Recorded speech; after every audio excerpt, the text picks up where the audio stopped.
Hello दोस्तों, एक बार फिर से आप सभी का स्वागत है एजुकेशन बाइट पर। कैसे हैं आप सभी? मुझे उम्मीद है कि आप सब एकदम बढ़िया होंगे। मैं आपकी डीएलएड फर्स्ट सेमेस्टर की मैथ्स की क्लास लेकर के आई हूँ और मैथ्स में जो टॉपिक मैं आपको पढ़ा रही थी वो टॉपिक था आपका संख्याओं व अंकों का ज्ञान। और इसके अंतर्गत मैंने आपको कई आपके इम्पॉर्टेंट टॉपिक जैसे संख्याओं के स्थानीय मान, जातीय मान, संख्याएं क्या होती है, रोमन नंबर्स, आपके साथ साथ योगात्मक, गुणात्मक, प्रतिलोम, ठीक है, रोमन नंबर को भी ऐड करिएगा। काफ़ी जो इंपॉर्टेंट टॉपिक थे वो मैं आपको करा चुकी हूँ। आज जो मैं स्टार्ट करूँगी वो स्टार्ट करूँगी संख्याओं के प्रकार, यानी कि संख्याएं कितने प्रकार की होती हैं। तो चलिए शुरू करती हूँ मैं आपकी क्लास। और उससे पहले बस मेरी आप सभी से एक ही रिक्वेस्ट है कि क्लास को फटाफट से अपने दोस्तों के साथ शेयर कर दीजिएगा और लाइक करने में कंजूसी बिल्कुल भी नहीं करना, ठीक है। साथ साथ टाइम भी बता देती हूँ, रोज़ आपकी जो क्लास रहेगी वो 5 PM पर रहेगी मैथ्स की फर्स्ट सेमेस्टर की। ये चीज़ भी अपनी ध्यान रखना, ठीक है। मैथ्स की क्लास का टाइम आपका है 5 PM। चलिए आगे बढ़ते हैं। और हाँ, एक बात और, आप लोग काफ़ी कमेंट कर रहे थे कि मैम जो पहले की प्लेलिस्ट बनी हुई थी हमने वहाँ से नोट्स बना लिए हैं, अब ये जो नोट्स हैं क्या हमारे बेकार हो गए हैं? तो देखिए, पढ़ाई कभी बेकार नहीं होती। जो आपने बनाए हैं वही नोट्स हैं, बस कुछ चीज़ मैंने नई ऐड कर दी हैं। तो जब आप उसको देखेंगे क्लास को, तो जहाँ जहाँ पर जो जो टॉपिक ऐड हुआ है वो अपने नोट्स में उस चीज़ को लिखते हुए चलिएगा, ठीक है। नोट डाउन कर लीजिए, क्योंकि आगे आपके एग्जाम में वो कहीं ना कहीं आपको काम आएगा और आपका रिवाइज भी होता हुआ चल रहा है। चलिए तो शुरू करती हूँ। सबसे पहले संख्या क्या होती है, ये चीज़ तो मैंने आपको बता ही दी थी कि संख्याएं क्या होती हैं, अंकों से मिल कर के जो है वो संख्याएं बनती हैं। फॉर एग्जाम्पल मैंने एक अंक ले लिया आपका 2, 3, उसके बाद 7 और 8, तो ये क्या बन गई, ये एक संख्या बन गई। इसी प्रकार से जैसे 9, 3 और 0, ये 3 अंक हैं, अगर इनको मिला करके लिखें तो 930, ये क्या बन गई, ये हमारी एक संख्या बन गई, ठीक है। अब हम आके देखते हैं कि संख्याओं को किस प्रकार से बांटा गया है। संख्याओं को बहुत से लोग अलग अलग प्रकार से पढ़ाते हैं, अलग अलग उनके टाइप कर दिए, बट संख्याओं को जो है मुख्य रूप से वो 2 भागों में बांटा है। सबसे पहली है आपकी वास्तविक संख्याएं और दूसरी होती हैं काल्पनिक संख्याएं, रियल नंबर्स और इमेजिनरी नंबर्स। इन वास्तविक संख्याओं को फिर से 2 भागों में बांट दिया गया है। पहली आती है परिमेय संख्या, उसके बाद आती हैं आपकी अपरिमेय संख्या। वास्तविक संख्याएं फिर से 2 भागों में बटी हैं, परिमेय और अपरिमेय संख्याओं में। इसके बाद परिमेय संख्याओं को बांटा गया है। परिमेय संख्या का सबसे पहला प्रकार है प्राकृतिक संख्या, फिर पूर्ण संख्या, पूर्णांक, सम संख्या, विषम संख्या, भाज्य संख्या, अभाज्य संख्या और सह अभाज्य संख्या। तो समझ में आ गई चीज़ें। सबसे पहले क्या है, वास्तविक संख्याएं और काल्पनिक संख्या 2 भागों में बांटा है। फिर वास्तविक संख्याएं पुनः 2 भागों में बट गई, परिमेय संख्या और अपरिमेय संख्या। और इसके बाद सारी परिमेय संख्याओं को फिर से बांट दिया है, जिसमें आपकी आती हैं प्राकृतिक संख्या, पूर्ण संख्या, पूर्णांक, सम संख्या, विषम संख्या, भाज्य संख्या, अभाज्य संख्या और सहभाज्य संख्या, ठीक है, सहअभाज्य संख्या। क्लियर है। अब हम अध्ययन करते हैं कि ये कैसे रहती हैं, आपकी कौन सी संख्याएं वास्तविक संख्याएं होंगी। तो आइएगा, वास्तविक संख्याएं वे संख्याएं होती हैं जिनका वर्ग करने पर हमें धनात्मक मान प्राप्त होगा, हमेशा एक पॉजिटिव वैल्यू ही प्राप्त होगी, वे कहलाती हैं वास्तविक संख्याएं।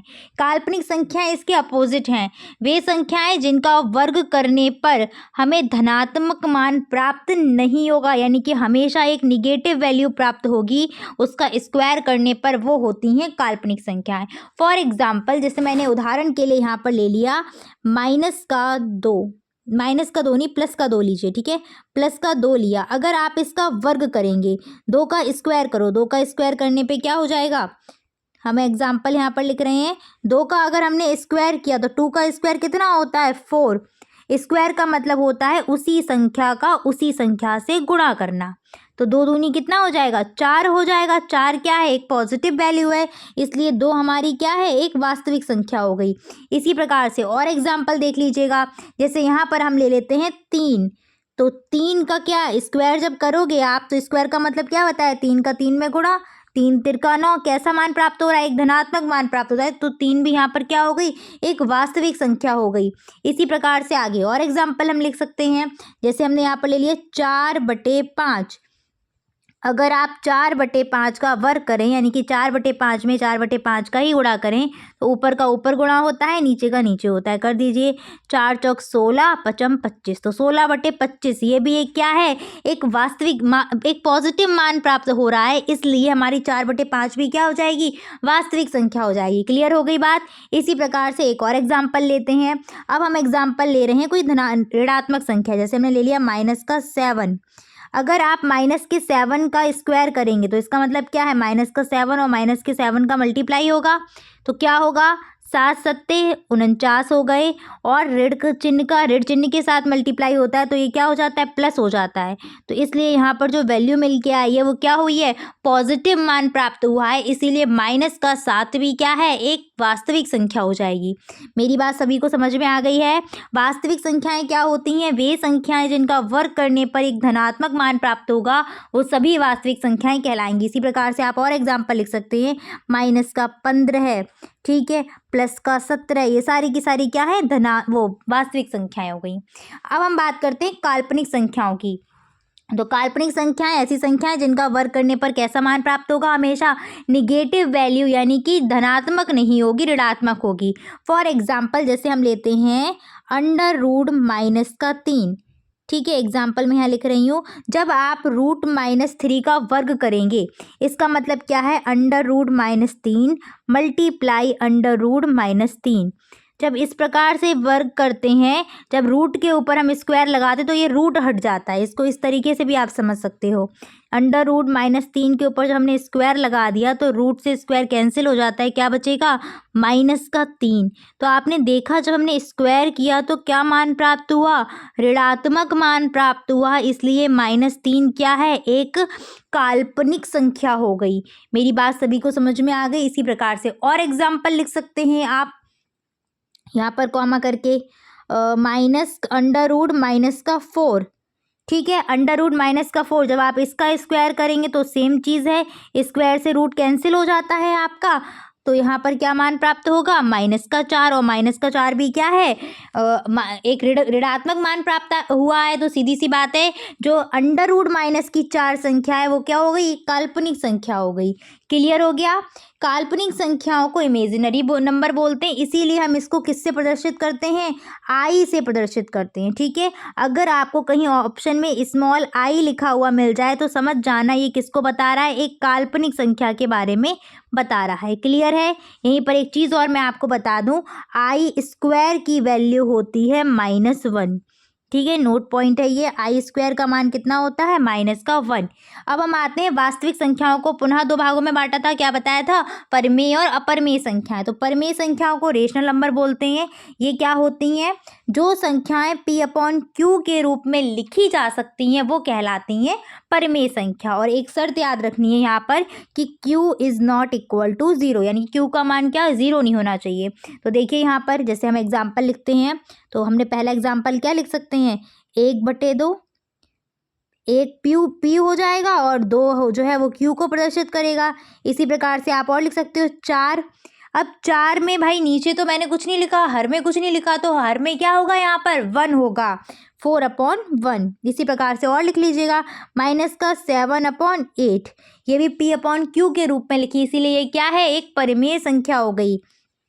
सबसे इम्पॉर्टेंट 22/7, 22/7 को हमेशा याद रखना। 22/7 क्या है, एक परिमेय संख्या है। कैसी संख्या है, परिमेय संख्या है। इसके अपोजिट हम आते हैं अपरिमेय संख्याओं पर। तो वे संख्याएं जो P/Q के रूप में नहीं लिखी जा सकती वो कहलाती हैं अपरिमेय संख्याएं। एग्जाम्पल में आपकी सबसे अच्छा एग्जाम्पल है पाई का। पाई एक कैसी है, अपरिमेय संख्या, स्टार बना रही हूँ मैं। पाई P/Q के रूप में नहीं लिखी गई है, तो पाई एक अपरिमेय संख्या है। जबकि पाई का जो संख्यात्मक मान है 22/7, वो क्या है, वो एक परिमेय संख्या है। क्वेश्चन बहुत इंपॉर्टेंट है, पूछा जाता है कि निम्नलिखित में से कौन सी परिमेय संख्या है या कौन सी अपरिमेय संख्या है, और वहाँ घुमाने के लिए इन दोनों एग्जाम्पल को जरूर डालते हैं।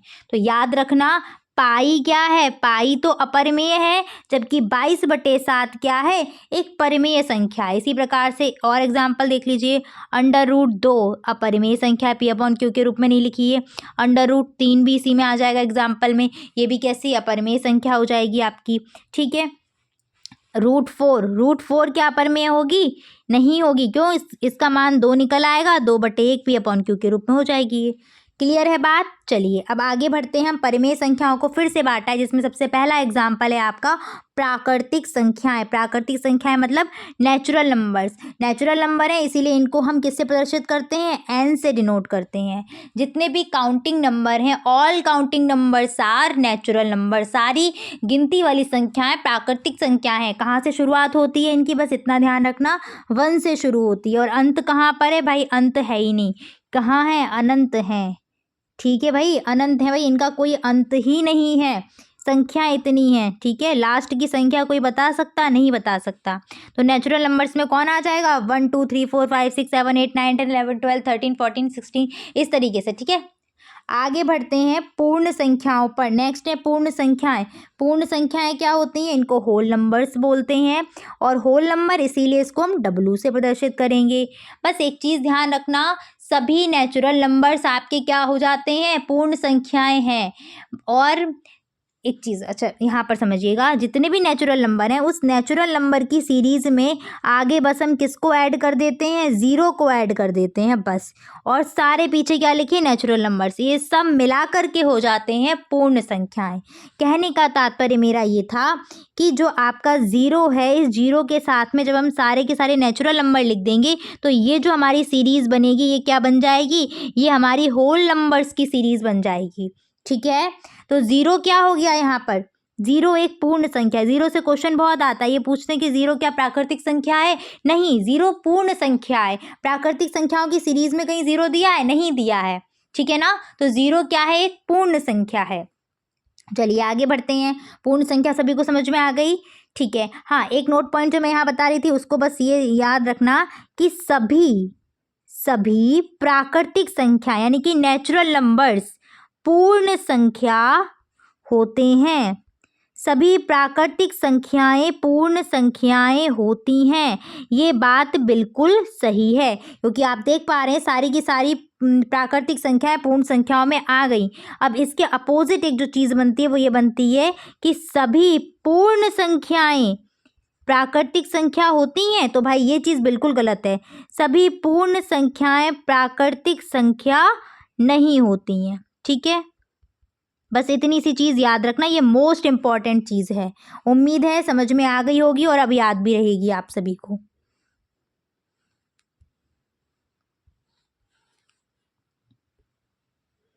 ठीक है, याद रहेगी ना सभी को कि सभी प्राकृतिक संख्याएं तो पूर्ण है, बट सभी पूर्ण संख्याएं प्राकृतिक नहीं होती।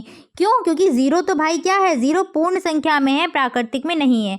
नेक्स्ट आते हैं हम पूर्णांक पर। तो पूर्णांक 2 प्रकार के होते हैं, पॉजिटिव और नेगेटिव।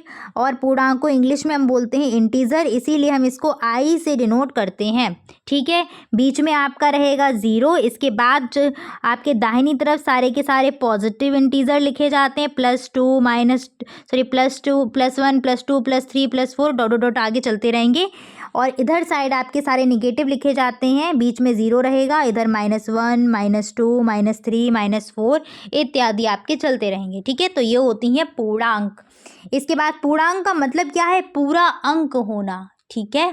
आगे बढ़ते हैं। नेक्स्ट है आपकी सम संख्याएं, और सम संख्याएं मोस्ट इम्पॉर्टेंट है। सम संख्याएं क्या होती हैं? तो सम संख्याएं वे संख्याएं हैं जो 2 से पूर्णतः विभाजित हो जाती हैं, या फिर आप इसको ये भी बोल सकते हैं कि जिनमें 2 का पूरा भाग चला जाए, 2 का पूरा भाग चला जाता है, वो कहलाती हैं सम संख्याएं, जहाँ शेषफल प्राप्त नहीं होगा।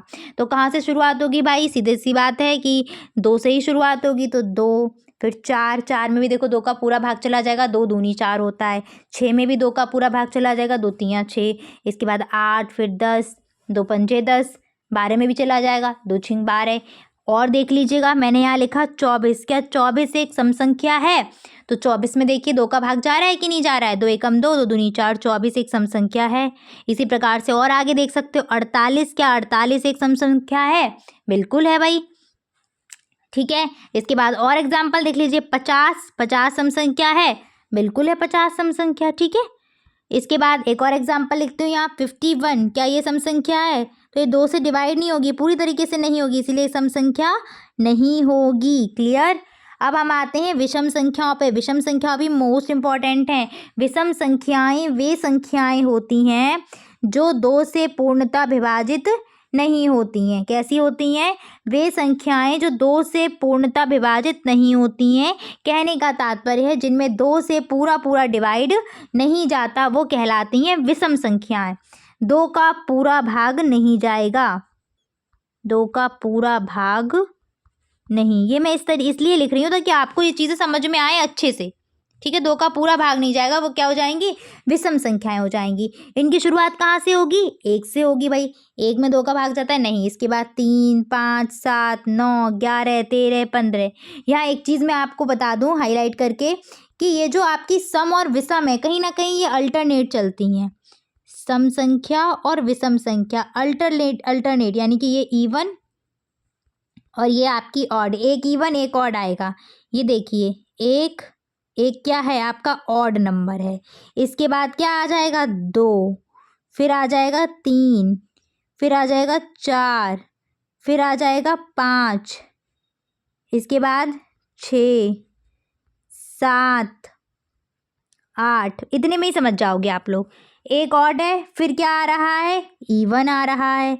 फिर आपका ऑड आया, फिर इवन आया, फिर ऑड आया, फिर इवन आया, फिर एक ऑड आया और फिर एक इवन आया। तो यहाँ से आप समझ गए, एक ऑड एक इवन, एक ऑड एक इवन, इस तरीके से सीरीज चल रही है। तो अगर मैं आपसे बोलूँ कि आप ऑड नंबर्स को लिखिए या फिर आप इवन नंबर्स को लिखिए, तो आप शुरुआत कहाँ से? 1 को बस पकड़ लो।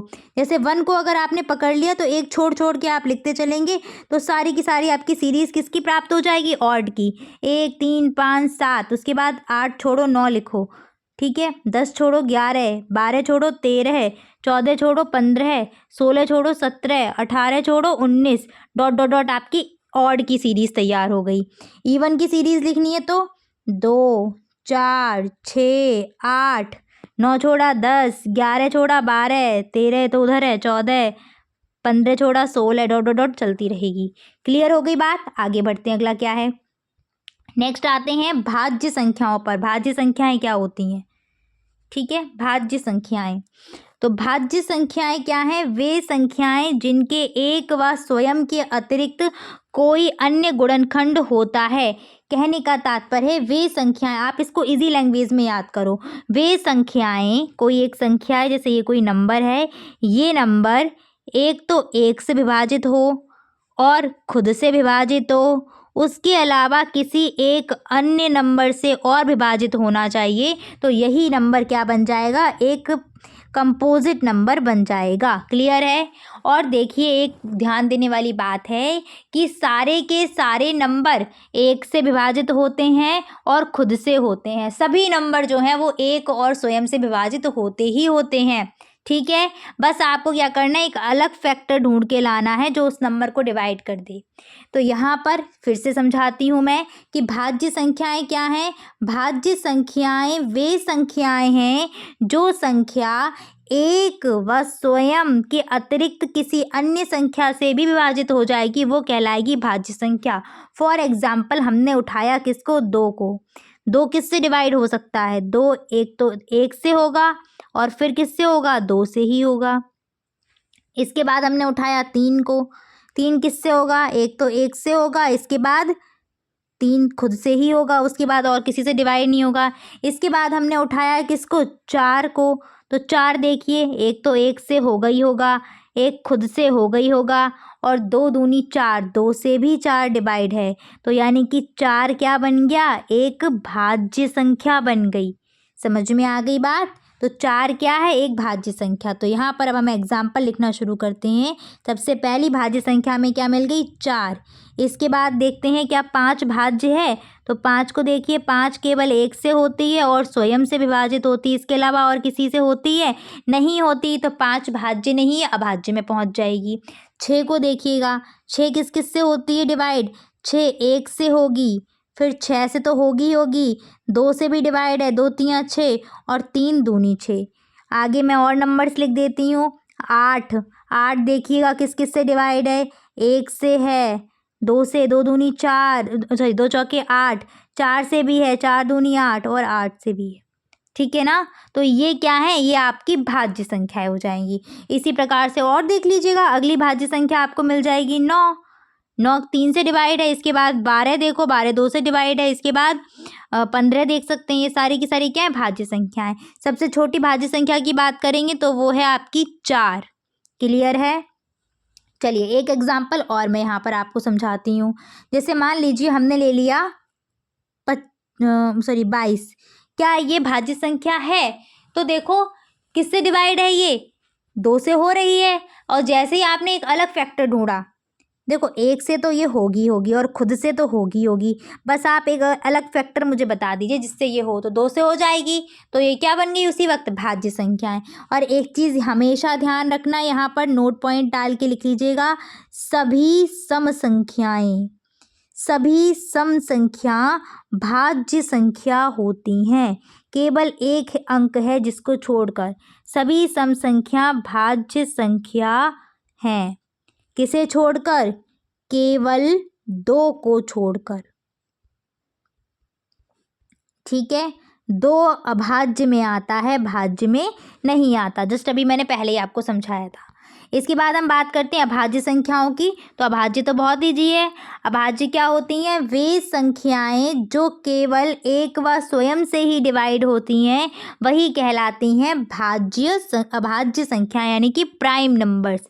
जैसे कि आपका 2, 3, 5, 7, 11, 13, ये सब की सब केवल खुद से और एक से ही डिवाइड होती हैं। जैसे 2 को आप देखें, 2 किसी और की टेबल में आएगा नहीं। 11 को देखिए, किसी अन्य से डिवाइड नहीं होगा। 13 है, 13 एकम 13, और 1 से तो सभी संख्या डिवाइड होती हैं। मैंने यहाँ लिखा 313, तो ये भाई 313 नंबर 1 से भी डिवाइड होगा और 313 से भी डिवाइड होगा। क्लियर है। बाकी किसी अगर और नंबर से डिवाइड हो रहा है तो भाज्य है, नहीं हो रहा है तो अभाज्य है। समझ में आई मेरी बात? आगे बढ़ते हैं। यहाँ पर अगला पॉइंट देखिएगा, यहाँ नोट पॉइंट, सम अभाज्य संख्या है। तो सम अभाज्य संख्या केवल एक ही है। कौन सी है वो? 2 सम अभाज्य संख्या है, और ये मोस्ट इम्पॉर्टेंट है। ठीक है। इसके बाद हम आते हैं सह अभाज्य संख्याओं पर, जिनको हम को प्राइम नंबर्स बोलते हैं। तो सह अभाज्य संख्याएं क्या होती हैं? वह संख्या जो मतलब ये पेयर में चलेंगी, एक जोड़े में चलेंगी। तो संख्याओं का एक ऐसा जोड़ा जिसका मासा, ठीक है, मासा क्या हो? 1 हो, या आप बोल सकते हैं जिसका उभयनिष्ठ गुणनखंड केवल 1 अंक होना चाहिए। ठीक है। जैसे 2 और 3 आपका दिया गया है, तो 2 और 3 का उभयनिष्ठ गुणनखंड, यानी कि एक ऐसा फैक्टर बताओ जिससे 2 और 3 डिवाइड हो। तो केवल और केवल वो क्या है? 1। सेम इसी प्रकार से 2 और 5 में देखो क्या है? केवल एक ही कॉमन फैक्टर है। 3 और 5 में कॉमन फैक्टर क्या है? केवल 1 है। यही एग्जाम्पल मैं ले लेती हूँ 2, 4, तो इनमें कॉमन फैक्टर क्या है? 1 तो है, उसके अलावा 2 भी तो है। 2 से ये 2 भी डिवाइड है, 4 भी डिवाइड है। ठीक है। इसी प्रकार से और एग्जाम्पल देख लीजिएगा, मैंने यहाँ पर दे दिया 8, 12 है। तो देखो इसमें एक कॉमन फैक्टर तो 1 है, एक कॉमन फैक्टर 1 मिला। इसके बाद 2 से भी तो है, 2 चौके 8 और 2 छिंग 12। इसके बाद 4 भी तो है, 4 दूनी 8, 4 तियाँ 12। तो ये कॉमन फैक्टर ना मिले, केवल एक ही मिले, इसके अलावा और कोई ना मिले, तो हो जाता है वो सहअभाज्य संख्याओं का युग्म। और कोई अलग फैक्टर मिलेगा तो फिर वो तो नॉर्मल प्राकृतिक संख्याओं में आपके आ जाएंगी। समझ में आ गई बात? चलिए आगे बढ़ते हैं। नेक्स्ट आपका क्या है? नेक्स्ट आपका नोट पॉइंट था कि जो 1 है वो क्या है? 1 ना तो भाज्य है और ना ही अभाज्य संख्या है। ऐसा क्यों है इसको मैं एक्सप्लेन करती हूँ। जो 1 अंक है आपका, अगर ये अभाज्य होता तो अभाज्य होने के लिए क्या है? कम से कम 2 गुणनखंड चाहिए। नहीं, अभाज्य होने के लिए केवल 2 गुणनखंड चाहिए, केवल, कम से कम नहीं, केवल 2। और अभाज्य की मैंने कंडीशन बताई थी, अभाज्य जो संख्याएं होती हैं उनके केवल 2 फैक्टर होते हैं। क्या? एक तो वो 1 से डिवाइड होती हैं और एक वो स्वयं से डिवाइड होती हैं। तो 1 के पास देखो एक ही अंक है, चाहे वो 1 यहाँ मान लो चाहे यहाँ, तो ये अभाज्य की कैटेगरी से बाहर हो गया। भाज्य होने के लिए क्या होना चाहिए? तो भाज्य होने की जो कैटेगरी है उसके लिए क्या चाहिए? कम से कम 2 गुणनखंड, जिसमें क्या होता है कि पहले तो देखो वो 1 से डिवाइड होनी चाहिए, दूसरी वो स्वयं से डिवाइड होनी चाहिए, ये तो होगा, ये तो वो कल फुलफिल कर लेगा, ठीक है। इसके बाद एक फैक्टर कोई अन्य और अगर उसके पास आ जाता है तो वो भाज्य हो जाती है, और जब एक अभाज्य की कैटेगरी से बाहर हो रही है तो भाज्य वाला तो वैसे ही फुलफिल नहीं कर पाएगी ये। तो इसका मतलब एक जो है वो आपकी ना तो भाज्य है और ना ही अभाज्य संख्या है। बहुत इंपॉर्टेंट पॉइंट है, इसको ध्यान रखिएगा, ठीक है। चलिए तो अब हम आगे बढ़ते हैं अपने टॉपिक पर। यहाँ पर एक चीज़ और मैं आपको बता देती हूँ, अभाज्य संख्याएं निकालने की एक ट्रिक होती है, ठीक है। अभाज्य संख्या की ट्रिक मतलब आपसे कोई अगर पूछे 1 से लेके 100 तक कितनी अभाज्य संख्याएं हैं, तो देखिएगा 1 से इसकी ट्रिक पहले, सबसे पहले तो मैं यहाँ ट्रिक लिख देती हूँ। ट्रिक देखिएगा इसकी, 44, 22, 32, 23 और 21, ठीक है। ये इसकी ट्रिक है। इस ट्रिक का मतलब क्या है, 1 से 10 तक 4 हैं, उसके बाद 11 से 20 तक, उसके बाद 21 से 30, उसके बाद 31 से 40, ठीक है। इस टाइप से चलता रहेगा। फिर 41 से 50, फिर यहाँ 60, फिर यहाँ 70, फिर यहाँ 80, फिर 90, फिर 100। तो समझ में आ गया, 10-10 के पेयर बना के ये लिखे हुए हैं। तो कितनी हो जाएंगी टोटल देख लीजिएगा, अगर आपको जोड़नी है 1 से लेके 100 तक कितनी, तो ये 25 बैठेंगी। 1 से लेके 100 तक टोटल 25 अभाज्य संख्याएं हैं, जिसमें इस ट्रिक को मैंने ऐसे याद किया हुआ है, 44, 22, 32, 23 और 21, ऐसे भूलते नहीं हैं। और इस 44 में पहले 4 का मतलब है कि 1 से लेके 10 तक आपको 4 अभाज्य संख्याएं मिलेंगी। मिल रही हैं या नहीं, इसको भी आप चेक कर लीजिएगा। 1 से लेके 10 तक में सबसे पहली अभाज्य संख्या है 2, उसके बाद 3, उसके बाद 5, उसके बाद आती है आपकी 7, फिर आगे कोई नहीं है, फिर 9 तो है नहीं, 10 है नहीं। इसके बाद इसका मतलब है कि 11 से लेकर 20 तक भी 4 हैं आपकी, चाहे तो लिख लीजिए। सबसे पहली तो 11 ही है, उसके बाद 13 भी आपके भाज्य संख्या है, 15 है नहीं, 17 है, और उसके बाद 19 है, ठीक है। ये वाला जो 2 अंक है ये क्या बताता है, ये बताता है कि 21 से लेकर 30 तक 2 आपकी अभाज्य संख्याएं हैं। ये वाला अंक बताता है कि 31 से लेकर 40 तक है आपकी 2। उसके बाद अगला क्या बताता है, 41 से लेकर 50 तक, उसके बाद 51 से लेकर 60 तक, फिर 61 से लेकर 70 तक, 71 से लेकर 80 तक, और 81 से लेकर 90 तक, और 91 से लेकर 100 तक। तो इस प्रकार से ये ट्रिक आपकी बनी हुई है। तो टोटल आपकी यहाँ 25 निकल के आएंगी, ठीक है। चलिए तो आगे बढ़ते हैं।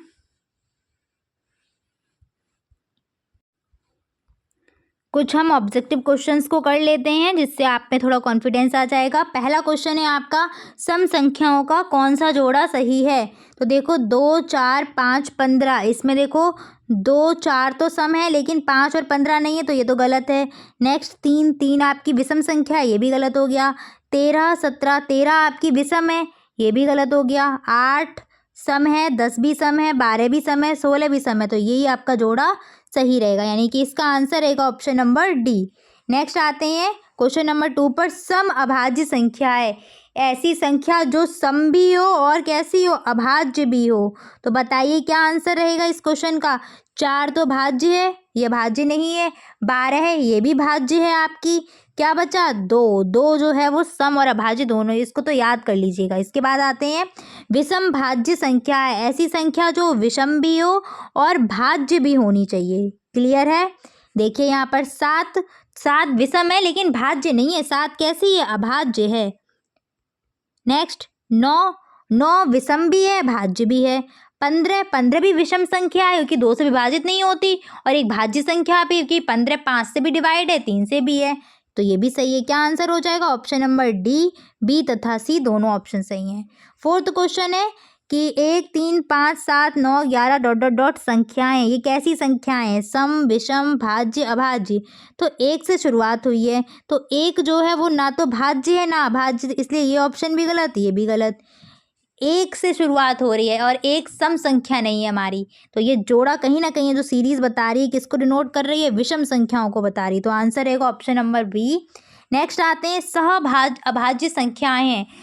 अभाज्य 3,7, 2,4, 5,10 या उपर्युक्त सभी। तो सहभाज्य के लिए मैंने क्या बताया था कि वो ऐसी संख्याएं जिनके उभयनिष्ठ जब आप निकालेंगे गुणनखंड तो वो क्या होना चाहिए, वो केवल 1 होना चाहिए। तो देखो 3 और 7 का कॉमन फैक्टर क्या है, केवल 1 है। 2 और 4 में कॉमन फैक्टर क्या है, 1 है, और 2 दूनी 4, 2 एकम 2।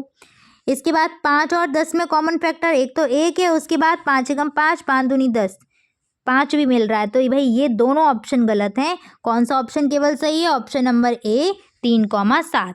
उम्मीद है क्लास आप सभी को अच्छी लगी होगी। आज हम यहीं पर समाप्त करते हैं, फिर मिलेंगे आपकी नेक्स्ट क्लास में।